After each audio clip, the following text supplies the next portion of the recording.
보이저 2호가 발사된 지 45년이 지났습니다. 대부분의 탐사 장치들은 수명을 다해 작동을 멈췄고요. 그러나 탐사의 여정은 끝나지 않았어요. 놀랍게도 탐사선의 전원이 아직 켜져 있기 때문입니다.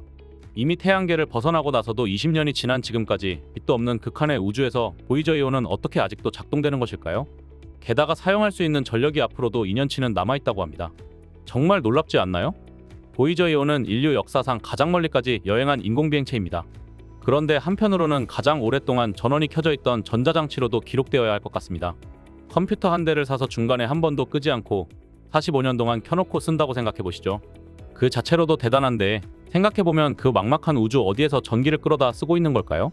보이저 2호의 긴 여행의 비밀은 원자력 전지에 있습니다.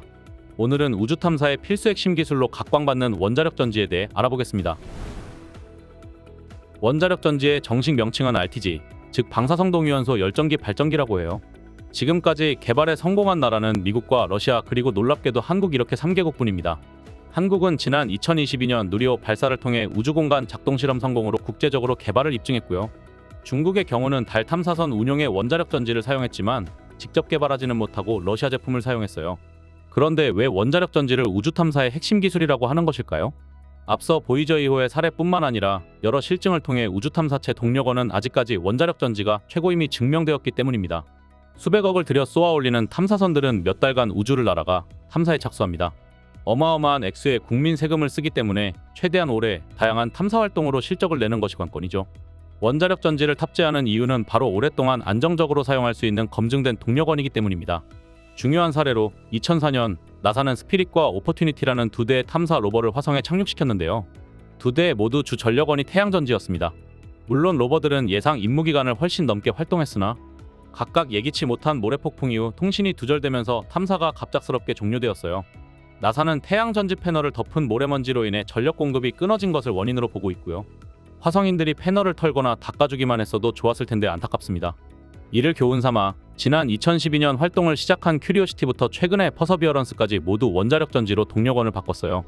원자력 전지는 실은 70년대에 화성에 보냈던 탐사선인 바이킹호에서도 이미 사용된 바 있었는데요. 왜 나사는 한동안 원자력에서 태양열로 동력원을 바꿨던 것일까요?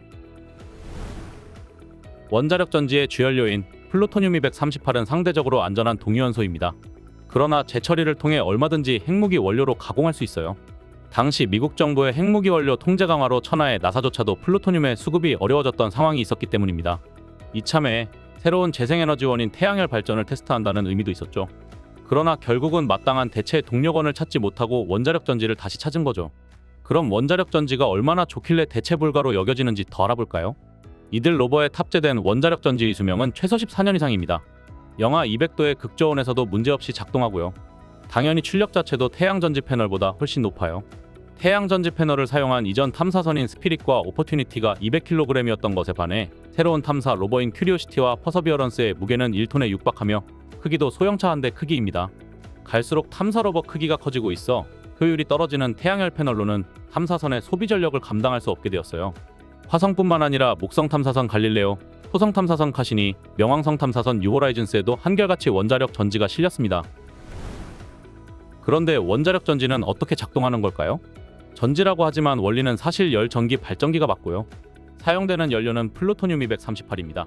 플루토늄 238은 반감기가 길고 방사능 차폐 장치가 필요 없어 무게를 줄이고 전지 수명을 늘려야 하는 우주 탐사선의 최고의 연료로 불리워요. 원자력 전지는 이 플루토늄 238의 동위원소 붕괴에서 방출되는 열을 전기로 변환하는 방식이고요. 플루토늄 238은 장기간 안정적으로 열을 공급하도록 반감기를 조정하는 것도 가능해요. 반감기가 너무 짧으면 전지 수명이 짧아지고 너무 길면 전기 출력이 약해지므로 이를 조절해서 전지의 수명과 출력을 조절합니다. 생산된 전기는 리튬 배터리에 충전해서 사용하고요.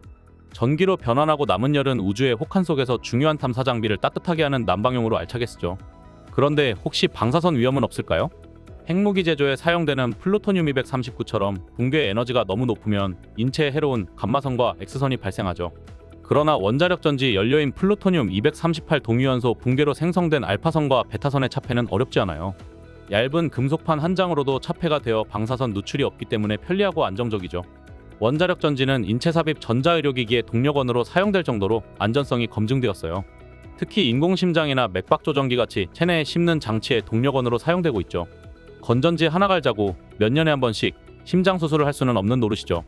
그래서 한 번 몸속에 넣으면 죽을 때까지 쓸 수 있게 수명이 긴 원자력 전지를 사용하는 것입니다. 방사선 폐기물을 남기는 원자력 발전 그리고 인류의 멸종을 불러올 원자폭탄 때문에 원자력 에너지는 앞으로는 폐기되어야 할 에너지원으로 여겨지고 있죠. 그러나 우주 밖에서 제대로 활용된다면 인류의 미래를 열어줄 소중한 에너지가 되어줄 것 같습니다. CMPN이었습니다. 감사합니다.